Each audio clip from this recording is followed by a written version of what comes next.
Mi prima arruinó mi graduación con un video falso. No peleé. Solo esperé el día de la venganza. Tengo 27 años y me llamo Mara.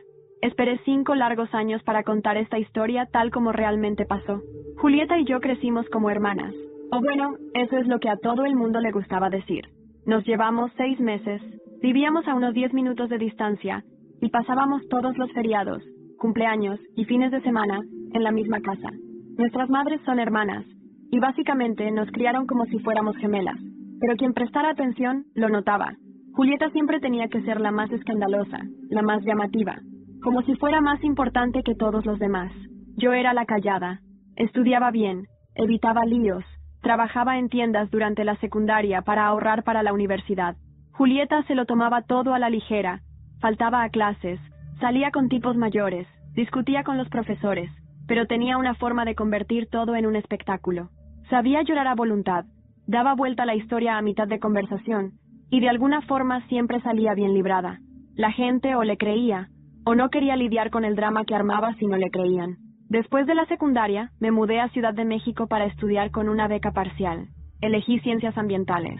Nada glamoroso, pero era mío. Dividía mi tiempo entre clases, trabajo como mesera, horas en el laboratorio y ayudantías. Mientras tanto, Julieta se tomó un año para encontrarse, y luego entró a una universidad pública cerca de casa. Seguía viviendo con los padres, yendo a los mismos bares de la época del cole, todavía esperando aplausos cada vez que entraba en algún lugar. Cuando llegué al último semestre, ya tenía todo planeado para mi graduación. Reservé un salón en un restaurante italiano sencillo donde trabajaba. Nada del otro mundo, solo 25 personas, buena comida y un discurso corto de agradecimiento. Pagué los anticipos. Mis papás se ofrecieron a pagar la decoración y las bebidas. Pasé horas haciendo las invitaciones. Escribí cada sobre a mano. Hasta organicé transporte para los parientes mayores. 2 días antes de la ceremonia, Julieta apareció en mi depa con una bolsita de regalo y la sonrisa más falsa que he visto en mi vida. Me abrazó como si fuéramos mejores amigas. Dijo que estaba orgullosa y me dio el paquete. Adentro había una vela con olor a lavanda, una tarjeta de graduación con mi nombre mal escrito y un llavero con la frase «El futuro es femenino». En el acto supe que algo no andaba bien. Ella nunca hacía nada sin un motivo. A la mañana siguiente, mi celular no paraba de vibrar. Los grupos estaban en llamas. Alguien había posteado un video mío haciendo una presentación en clase, pero el audio había sido editado para que pareciera que me estaba burlando de un profesor en silla de ruedas. Era obvio que era falso. El video original había sido grabado para una materia sobre estudios de la discapacidad y me acordaba de cada segundo. Pero en la versión editada, yo parecía arrogante y cruel, y eso se viralizó rapidísimo. Los parientes empezaron a mandarme mensajes diciendo que tal vez no era el mejor momento para celebrar, o que mejor esperara a que se calmara todo. Uno de mis tíos incluso canceló su invitación. Hasta mi madrina, que yo juraba que estaría de mi lado, dijo que no quería meterse en pleito familiar. Fue entonces cuando empecé a investigar. La cuenta de Instagram que había subido el video no tenía seguidores ni otras publicaciones, pero cuando pedí restablecer la contraseña, el correo de recuperación apareció en la pantalla por medio segundo. El viejo Gmail de Julieta, ese que usaba en la primaria. Ella abrió la puerta en pijama, con un smoothie en la mano, con cara de que no tenía ni idea de lo que estaba pasando. Cuando le conté lo que había descubierto, abrió los ojos como si lo hubiera ensayado. Dijo que seguro le habían hackeado la cuenta, que hacía años que ni la usaba. Después empezó a llorar, jurando que jamás me haría algo así. Su mamá, mi tía, apareció en la puerta unos minutos después. Me pidió que me fuera y dijo que deberíamos hablar, cuando las cosas estuvieran más calmadas.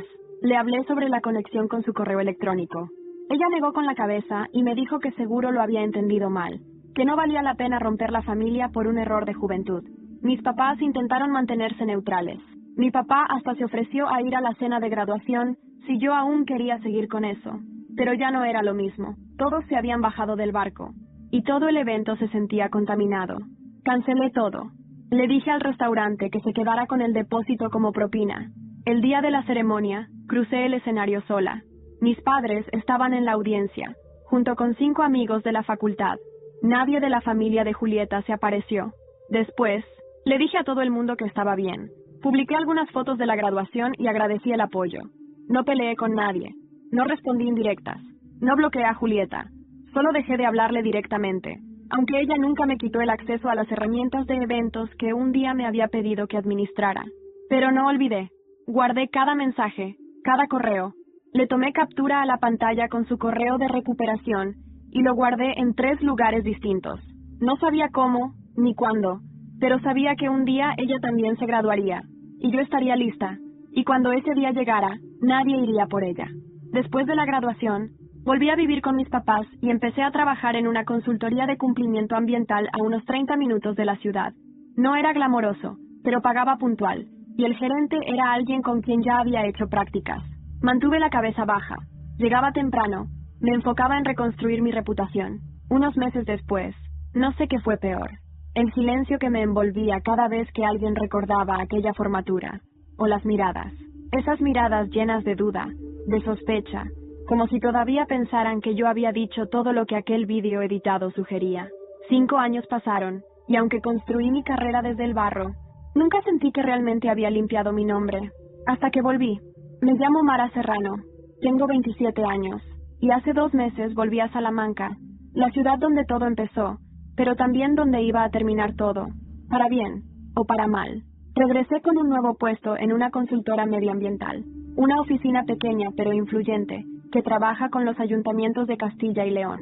No era un trabajo glamuros, pero tenía poder, tenía contactos, y sobre todo, tenía silencio. Ese tipo de silencio que solo te dan los que subestiman tu presencia, y eso me daba ventaja. La primera vez que la vi después de años fue en la cafetería del campus de la Universidad de Salamanca. Ella estaba sentada en una mesa con 3 chicas, riendo como si nada hubiera pasado en la vida. Julieta, mi prima, mi hermana falsa, esa que había arruinado todo para mí con un vídeo que me convirtió en una especie de chivo expiatorio durante la época más importante de mi vida. Me quedé observándola desde la fila. Su voz seguía siendo aguda, manipuladora, con ese tono de actriz de telenovela mala. Sus gestos eran exagerados, como si necesitara que todos en la sala la vieran, como siempre. Mara, me dijo una voz desde atrás. Giré y era Clara, una excompañera de facultad. ¿Eres tú? Nos abrazamos, hablamos un poco, y cuando mencioné que volvía para trabajar con temas medioambientales en la junta, vi cómo sus ojos brillaron con algo que no supe identificar de inmediato. Quizás respeto, quizás lástima, o quizás una combinación de ambas. Nunca olvidé lo que te pasó, me dijo bajando la voz, y nunca me tragué esa mierda del vídeo. Le conté que lo tenía guardado, que había hecho copias, que tenía todo, y entonces soltó algo que me sorprendió. Ahora trabajo en postproducción en RTVE. Si me das ese vídeo, puedo limpiarlo, analizarlo, hacer un informe pericial de manipulación. Le entregué una copia al día siguiente, y esa noche no dormí, no por miedo, sino por la anticipación. El informe llegó una semana después. Clara me lo entregó en una carpeta roja y dijo, esto es dinamita. Contenía análisis de frecuencias de audio, detección de cortes, rastros de voz superpuesta. Era una prueba incontestable de que el vídeo había sido manipulado, y entonces lo vi claro. Por primera vez no solo tenía la verdad, tenía una estrategia. Mientras preparaba mentalmente cada paso de lo que venía, una notificación me hizo mirar el móvil. Julieta acababa de publicar en Instagram una historia con el texto, contando los días para mi gran noche. Aparecía con su vestido de graduación y un fondo decorado. Era la fiesta de su graduación. Sería en 2 semanas, en el Palacio de Congresos de Salamanca. Grande, pomposa, perfecta. Y sin saberlo, acababa de enviarme una invitación para terminar lo que había empezado hace 5 años. Durante los días siguientes, todo me supo distinto. El café era más amargo, el aire más denso, y las calles de Salamanca me parecían más pequeñas, como si ya no pudieran contener lo que llevaba dentro. No era ira, era algo más frío, más afilado. Pasaba horas en mi nuevo despacho organizando documentos, revisando proyectos de impacto ambiental, fingiendo que todo era normal, pero cada vez que cerraba la puerta, extendía sobre la mesa un segundo expediente. El mío, el de Julieta. Empecé a seguirla en redes desde una cuenta falsa. No fue difícil. Ella vivía para mostrarse. Julieta, la futura abogada, era su usuario en TikTok. Ridículo. Se grababa dando consejos jurídicos como si ya tuviera la toga puesta. Lo que no sabía es que estaba a punto de enfrentarse al caso más duro de su vida. El mío. Una tarde, al salir del trabajo, pasé por la vieja papelería de la calle Toro.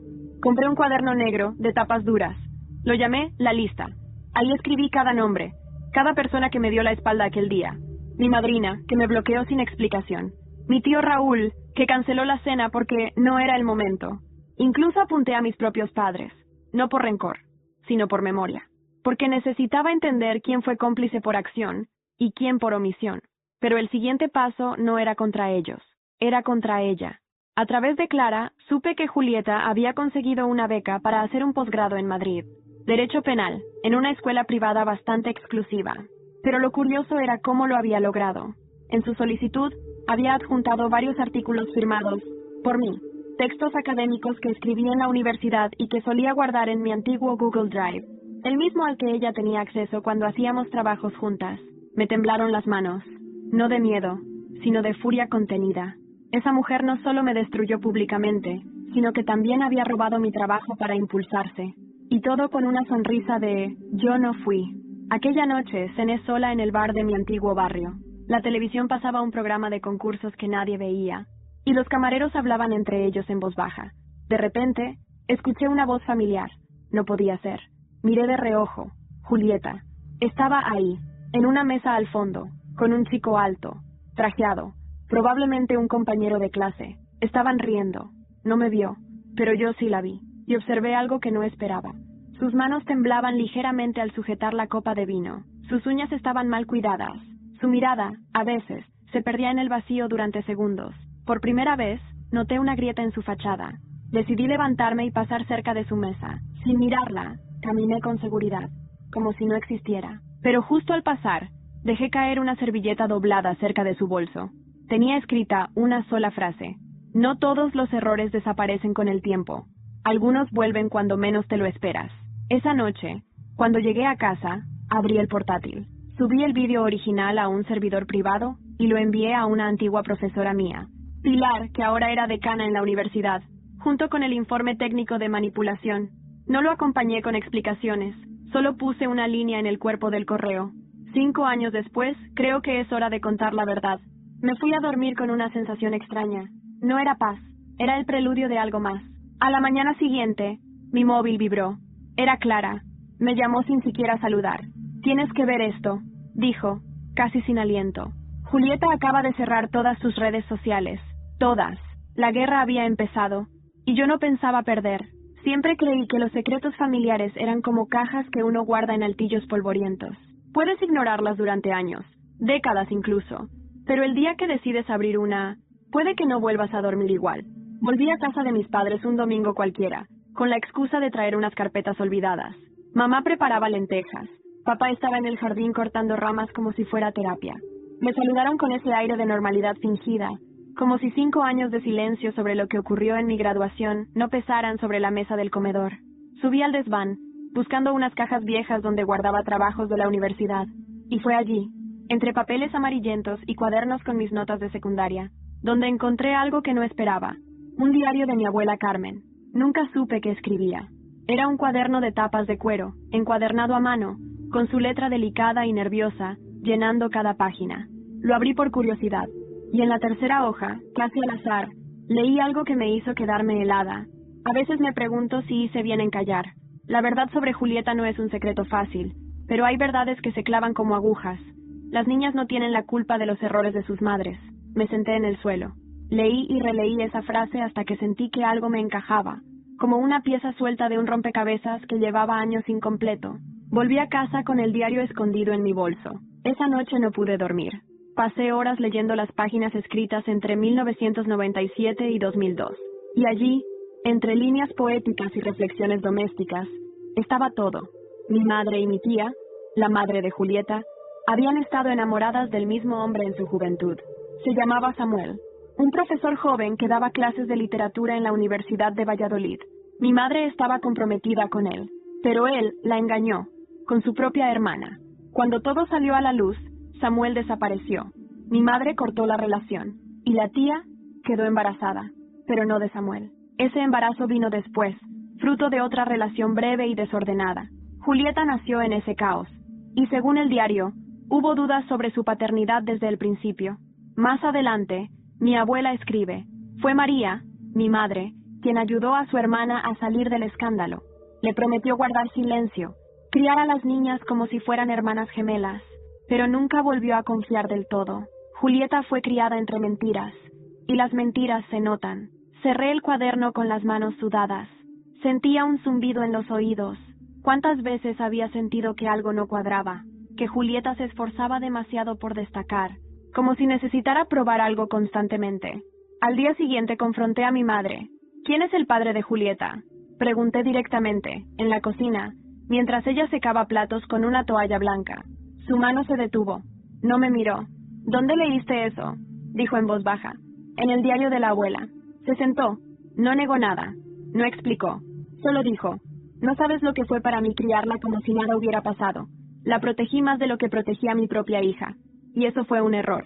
Me levanté. Me sentía como si la casa entera hubiera cambiado de forma. No la protegiste. Le diste poder. Y con ese poder, destruyó mi vida. Salí sin mirar atrás. No me dolía solo el pasado. Me dolía haber tenido razón en todo. Esa noche, al llegar a casa, encontré una carta sin remitente bajo mi puerta. Era un sobre blanco, con mi nombre en tinta azul. Dentro, solo una hoja doblada en 4. Deja de husmear en el pasado, o alguien más va a terminar lastimado. Reconocí la caligrafía. Era la de Julieta. Esa nota fue como una bofetada. No por el contenido, sino por lo que significaba. Julieta sabía.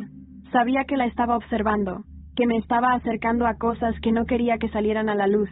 Y lo más importante, tenía miedo. Porque las amenazas siempre son una forma torpe de esconder el pánico. Guardé la nota en el mismo cuaderno negro donde llevaba la lista. No iba a intimidarme. Esa parte de mí, la Mara que se escondía, que callaba por no romper la paz, había muerto el día que crucé aquel escenario de graduación sola, con mi vestido barato y la sonrisa rota. Esa semana, Clara me llamó por segunda vez. Su tono era distinto, tenso. Necesito verte. Es urgente. Nos encontramos en una cafetería pequeña, cerca de la Catedral Nueva. Me esperaba ya sentada, con los ojos ojerosos y el móvil entre las manos. ¿Qué pasa?, pregunté al sentarme. He recibido un correo anónimo, dijo, con un vídeo mío, de hace años, borracha, diciendo cosas que podrían costarme el trabajo. Se lo enviaron desde una dirección encriptada, sin texto, sin firma, solo el archivo. Clara estaba segura de que venía de Julieta. No tenía pruebas, pero cuando alguien lanza piedras con tanta precisión, sabes quién es.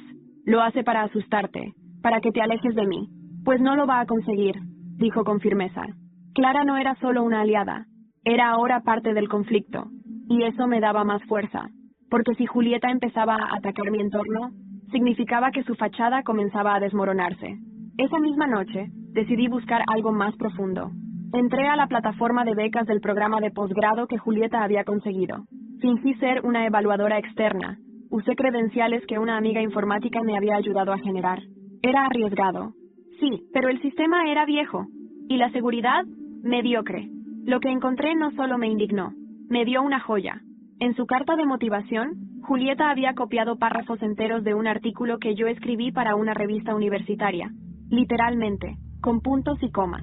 Además, había adjuntado una recomendación firmada por una profesora que había fallecido hacía 3 años. Manipulación burda, pero efectiva para quienes no verifican. Guardé todo. Pantallazos, PDFs, enlaces. Y mandé un informe anónimo al comité académico del programa. El impacto fue inmediato. 3 días después, Julieta publicó un comunicado en su LinkedIn diciendo que por motivos personales pospondría su traslado a Madrid. Las reacciones fueron rápidas. Algunos comentarios públicos eran de apoyo, otros más crípticos como: no siempre puedes ocultar lo que eres, Julieta. Tarde o temprano se nota. Sabía que venía el contraataque, y no tardó. Una noche, alguien entró en mi coche. No lo robaron, solo abrieron la guantera y dejaron algo. Un USB. Lo conecté en casa. Dentro había solo un archivo de vídeo, una cámara oculta. Se veía a mi madre, sentada en una cafetería con la tía Marta, la madre de Julieta. Hablaban de mí. Mara siempre ha sido intensa, decía mi madre. Guarda todo, recuerda todo. Me da miedo que algún día estalle. Pues que estalle, decía Marta con sorna. Al final, a nadie le interesa lo que ella diga. La gente ya decidió hace años a quién creer. Pausé el vídeo. Me dolió. No la traición, porque esa ya la conocía. Lo que me dolió fue escuchar que mi propia madre pensaba que yo era una bomba de tiempo. Quizás tenía razón. Esa misma noche, programé el envío del vídeo original, con toda la documentación, a todos los miembros del tribunal de la universidad. No lo hice desde mi cuenta. Usé una red VPN, un alias, todo lo necesario para que no pudieran rastrearlo. Era una denuncia completa, profesional, impecable. Y entonces, mientras cenaba una sopa fría, sonó mi móvil. Número oculto. ¿Mara Serrano? La voz era masculina. Grave. ¿Quién habla? Soy Javier Estrada. Represento al Comité de Ética Académica de la Universidad. Necesitamos que se presente a declarar.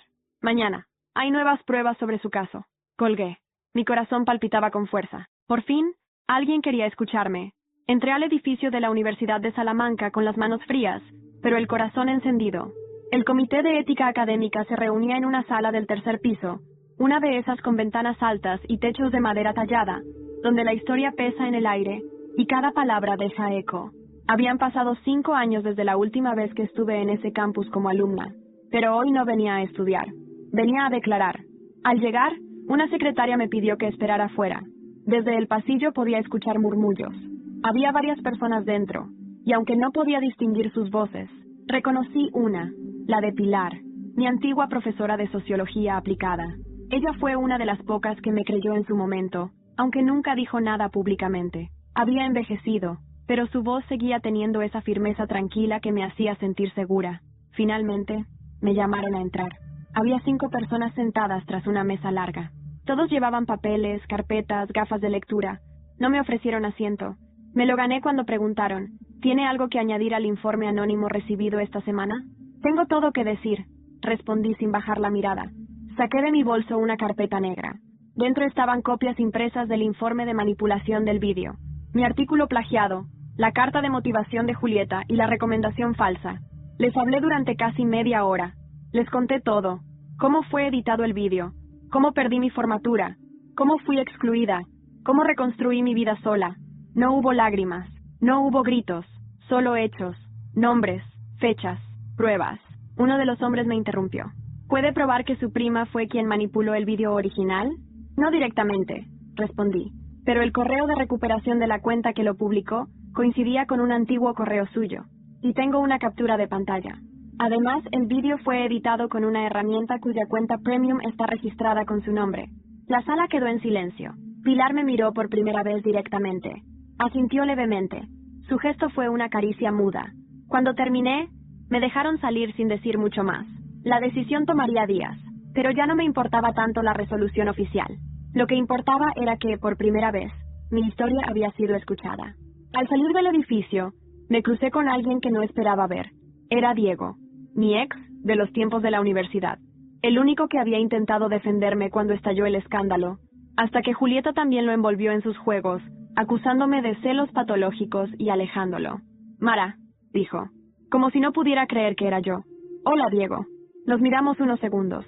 Él se veía diferente, más maduro, más triste. He leído lo que salió esta semana, dijo en voz baja. No sabía que era tan grave. No lo sabías porque no querías saberlo. Asintió. Bajó la mirada. ¿Crees que podríamos hablar algún día? Lo dudo. Pero gracias por decir algo, al menos. Me fui. No necesitaba que él volviera. Ya no. Esa noche, mientras cenaba, recibí un mensaje de Clara. Revisé el USB otra vez. Hay un archivo oculto. Necesitas verlo ya. Corrí a casa. Conecté el USB. En una carpeta oculta había un documento de texto. Entonces, solo 2 líneas. No era solo un vídeo. Lo grabó todo. Hasta el audio de la conversación con tu madrina. Lo tengo. Y entonces lo entendí. El escándalo no era solo por lo que Julieta había hecho. Era por lo que aún podía salir. Mi madrina. La mujer que me dejó sola cuando más la necesitaba. ¿Qué había dicho? ¿Qué había hecho? Alguien más estaba jugando en las sombras. Era casi medianoche cuando volví a conectar el USB. El mismo archivo, que hasta entonces había parecido vacío de significado, tenía una capa más, un secreto más, como si cada paso me llevara a una nueva grieta de esa casa familiar que tantos años fingió ser sólida. Clara me había enviado un video separado. Me dijo que lo encontró al analizar los metadatos del dispositivo. Un archivo escondido con nombre cifrado, como si alguien no solo quisiera guardar un recuerdo, sino proteger una confesión. El archivo se abría con un sonido distorsionado, como el zumbido de un ventilador viejo. Luego, una voz. Era mi madrina. Reconocí su acento suave, su tono maternal, pero esta vez, lo que salía de su boca me heló la sangre. No fue solo el vídeo. Fui yo quien le dijo a Marta que lo hiciera público. Le dije que si no lo hacía, te ibas a ir muy lejos, y que nadie más iba a poder controlarte. ¿Qué tenías que aprender? Mi respiración se cortó. Mara se cree muy especial. Continuaba. Siempre fue la lista, la educada, la que todos miraban con orgullo. Y eso no era justo. Julieta siempre fue más frágil, más necesitada. Yo solo quise equilibrar las cosas. No pensé que te lo quitaría todo. Pero ahora ya es tarde. Sentí un calor en el pecho, algo que me subía a la garganta como un vómito amargo. Cerré el portátil con fuerza. Esa mujer que me abrazó llorando cuando cancelé mi fiesta de graduación, que me dijo, lo importante es que estás bien. Había sido parte de todo. Y lo había hecho por celos, por puro egoísmo disfrazado de cariño. Esa noche no dormí. Me pasé horas caminando por la casa, repasando cada momento, cada palabra, cada gesto suyo. De pronto, todo tenía sentido. Ella nunca me defendió, nunca me llamó, nunca apareció cuando más la necesitaba, porque ya sabía, porque lo había planeado. A la mañana siguiente, fui directa a su casa en la calle Ronda. Tocaba el timbre sin parar, hasta que abrió. Mara, su cara pálida, los ojos con ojeras profundas. ¿Estás bien? ¿Tú qué crees? Entré sin esperar respuesta. Cerré la puerta con rabia. Le puse el portátil encima de la mesa. Y le di play. La grabación corrió mientras ella se quedaba de pie, petrificada. Las lágrimas llegaron cuando terminó, pero no me conmovieron. ¿Por qué? Pregunté. ¿Qué te hice para que quisieras destruirme? No era para destruirte, susurró. Era para frenarte. Tenías todo, Mara. Brillabas demasiado. Y yo solo quería que Julieta no se quedara atrás. Entonces la ayudaste a joderme la vida, para que brillara ella. Fue un error, dijo rompiéndose. Nunca imaginé que te dolería tanto. Ah, ¿no? Pues ahora imagina cómo va a doler cuando todos escuchen esto. Salí sin más. Dejé la puerta abierta. Y mientras caminaba por la calle, sentí por primera vez algo parecido al alivio. No porque ella sufriera, sino porque al fin el velo caía. Las máscaras estaban cayendo una por una. Esa tarde, le mandé el audio completo a la universidad, junto con una carta firmada en la que declaraba todo lo que sabía. También envié copias a 3 medios locales, no para causar escándalo, sino para que se acabara el silencio. Pero el silencio aún tenía cosas que decir. Esa noche, recibí una llamada desconocida. Mara, dijo una voz de mujer, temblorosa. No puedo hablar mucho, pero tienes que saber algo. Julieta no actuó sola. Hay alguien más detrás, y te va a doler más que cualquier traición anterior. ¿Quién eres? Solo mira las grabaciones del día del vídeo. Hay algo que no viste. Colgó. Me quedé con el teléfono en la mano, congelada. ¿Y si todo esto era solo la superficie? Las palabras de aquella mujer misteriosa me quedaron resonando en los oídos como un eco en una habitación vacía. Mira las grabaciones del día del vídeo. No dormí. Volví a los archivos como si fueran restos arqueológicos de mi propia vida, buscando entre sombras un rostro, un gesto, algo que se me hubiera escapado. Volví a revisar el vídeo original, el falso, las copias editadas. Tomé notas, amplié imagen por imagen, y entonces lo vi. Fue un detalle pequeño, pero irrefutable. En la esquina inferior del vídeo editado, justo antes de que comenzara el audio manipulado, se reflejaba por menos de un segundo la pantalla de otro portátil, uno que mostraba el software de edición de vídeo. No era un portátil cualquiera. Era un MacBook con una calcomanía en la esquina derecha, una frase en catalán, Tot torna. Solo una persona que conocía tenía ese ordenador, Alberto, mi primo, el hijo mayor de mi madrina. Todo el tiempo lo había considerado un espectador pasivo, siempre callado, siempre apartado de los dramas familiares. Era el típico que se sentaba en la esquina en las fiestas, revisando el móvil, sonriendo sin opinar, y sin embargo allí estaba, en esa imagen, justo en el momento clave. Me senté en el sofá, con las manos temblando. Alberto y Julieta, ¿habían trabajado juntos? La traición no solo era doble, era perfecta. Durante años, me pregunté cómo alguien como Julieta, con 0 habilidades técnicas, había podido editar aquel vídeo tan profesionalmente. Siempre asumí que había pagado a alguien. Nunca imaginé que alguien dentro de la familia lo había hecho por ella. Lo confronté esa misma noche. Fui a su piso en Zamora. Toqué el timbre. Nada. Toqué otra vez, esta vez con fuerza. Me abrió con cara de recién despertado, camiseta arrugada, gafas de leer colgando del cuello. Mara, ¿qué haces aquí? Necesito hablar contigo. Ahora. No dijo nada. Se apartó para dejarme entrar.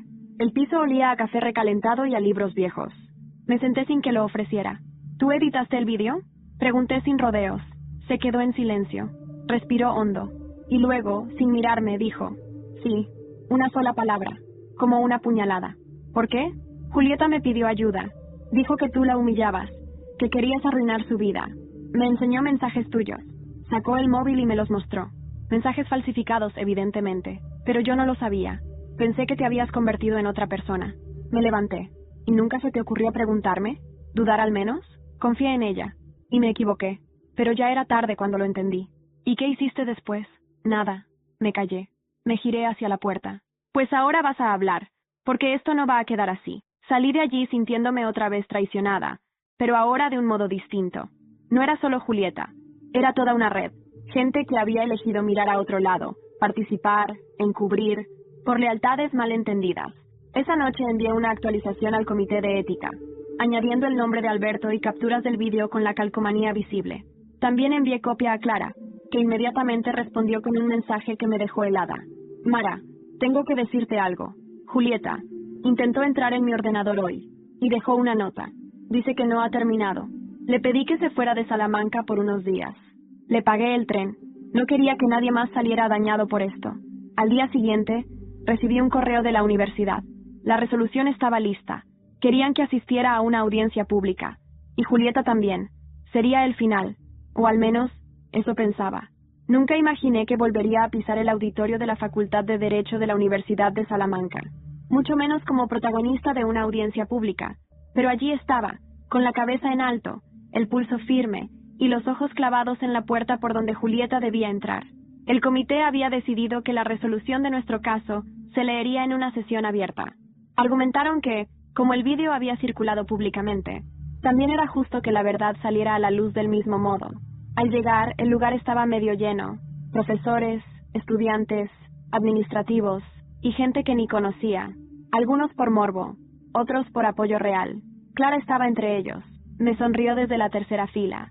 Mi madre no vino, tampoco mi padre. No me sorprendía. A las 11 en punto, Julieta entró. Llevaba un conjunto beige elegante, el pelo perfectamente peinado, maquillaje sutil, pero sus ojos estaban vacíos. Caminó hasta su asiento sin mirar a nadie, y cuando se sentó frente a mí, en la mesa opuesta, sentí el temblor en sus manos. El presidente del comité abrió el acto con una voz grave, leyendo el resumen del caso.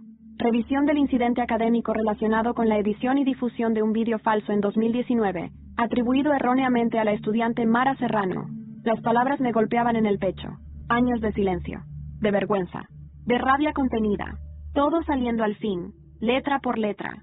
Luego proyectaron el vídeo original, mi voz explicando con respeto una teoría sobre accesibilidad, luego el falso. El contraste era escandaloso. En la sala se escucharon murmullos. Algunas cabezas se giraban hacia Julieta. Ella bajaba la mirada. Después vino la prueba del software, el análisis del email, el informe técnico, y finalmente, el testimonio grabado de mi madrina, que el comité aceptó como parte de la evidencia documental. Algunos cubrieron la boca, otros se miraban entre sí. Aquello ya no era una simple acusación, era una masacre moral. El comité me dio la palabra. Me levanté, respiré hondo. Hace 5 años crucé un escenario vacío, con mi diploma en la mano y un hueco enorme en el pecho. Me dijeron que esperara a que la verdad saliera. Pues bien, esperé y luché, no solo por limpiar mi nombre, sino por demostrar que la mentira no puede vencer cuando hay alguien dispuesto a no olvidar. Me giré hacia Julieta. Tú me robaste una noche, pero yo te quité la máscara, y eso, créeme, no tiene arreglo. Silencio, tenso, infinito. El comité se reunió brevemente, y luego leyeron la resolución. Se concluye que la estudiante Julieta Moreno incurrió en manipulación deliberada de material académico con intención de dañar la reputación de una compañera. Se revoca su beca, se anula su título actual, y se le suspende por un periodo indefinido. En cuanto a Mara Serrano, se reconoce públicamente su inocencia, y se restituye su expediente académico completo. Julieta no lloró, no gritó, solo se quedó inmóvil, como si aún no creyera que había perdido. Afuera, la prensa ya estaba esperando. No dije nada. Caminé directo hacia el coche de Clara. Cuando me senté en el asiento del copiloto, no pude evitarlo. Lloré. No de tristeza, ni siquiera de alivio. Lloré porque sentí que por fin era libre, porque nadie más iba a contar mi historia por mí. Y cuando creí que todo había terminado, el móvil vibró. Un número desconocido. Contesté. ¿Mara Serrano? Dijo una voz de mujer, distinta, adulta, muy formal. Soy Elena, periodista de El País. Necesito que escuche esto antes de colgar. Tenemos información que podría cambiarlo todo otra vez. No sobre Julieta, sino sobre tu padre. Me congelé. ¿Qué pasa con mi padre? Hay documentos, antiguos, de cuando trabajaba en la consejería, firmas, contratos, falsificaciones. Tu nombre aparece en uno de ellos. Y de pronto entendí que la historia aún no había terminado. No sabía cómo reaccionar. Escuché esas palabras por el teléfono como si fueran parte de una película ajena. Tu nombre aparece en uno de ellos.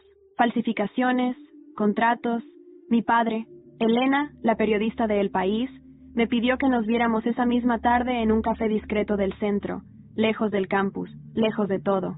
Acepté, no por curiosidad, por necesidad. Me senté en la mesa más alejada del local.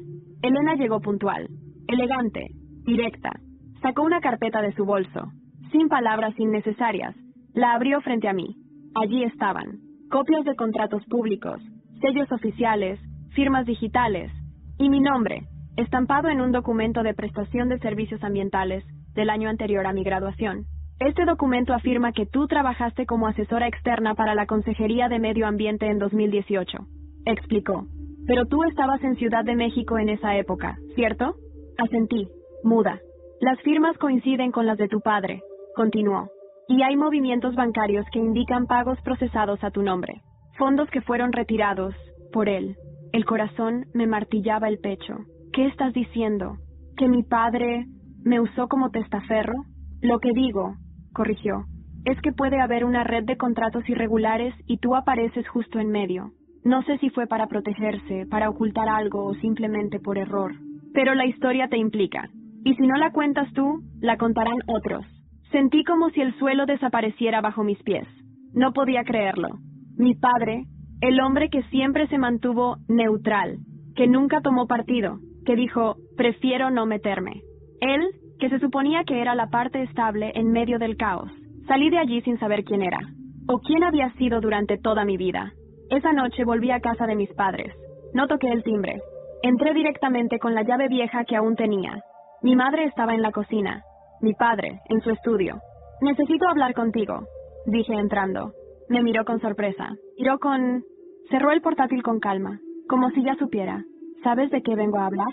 Sí, respondió, sin levantar la voz. ¿Por qué? Suspiró. Lento. Fue un error. Uno estúpido. El proyecto necesitaba un nombre de consultora que no levantara sospechas. Alguien joven, limpio. Pensé que no pasaría nada. Fue dinero público, pero los fondos ya estaban asignados. No robé, solo facilité las cosas. ¿Y me usaste? Nunca pensé que saldría a la luz. Eso no es una justificación, es una confesión. Mi madre apareció en la puerta. Escuchó todo en silencio. ¿Y tú sabías? Le pregunté. No, pero me lo imaginaba. Hace meses que noto cosas raras. Me giré hacia mi padre. ¿Sabes lo que hiciste? ¿Sabes lo que significa esto? Lo arreglaré, dijo serio. Hablaré con quien tenga que hablar. Asumiré lo que haya que asumir. Me fui sin decir adiós. De camino a casa, me sentí como si me hubieran arrancado algo. Ya no era una simple víctima. Ahora cargaba con una mancha que no era mía, pero que iba pegada a mi nombre. Una mancha con apellido. Esa noche escribí a Elena. Quiero que publiques todo, pero déjame contar mi parte primero. Al día siguiente, me grabé, frente a una cámara, hablando de corrupción, de traición, de cómo incluso dentro de tu propia familia puedes ser usada, de cómo, a pesar de todo, uno puede elegir ser diferente. El vídeo se volvió viral en cuestión de horas. Me llamaron de la televisión, de ONGs, de asociaciones de mujeres.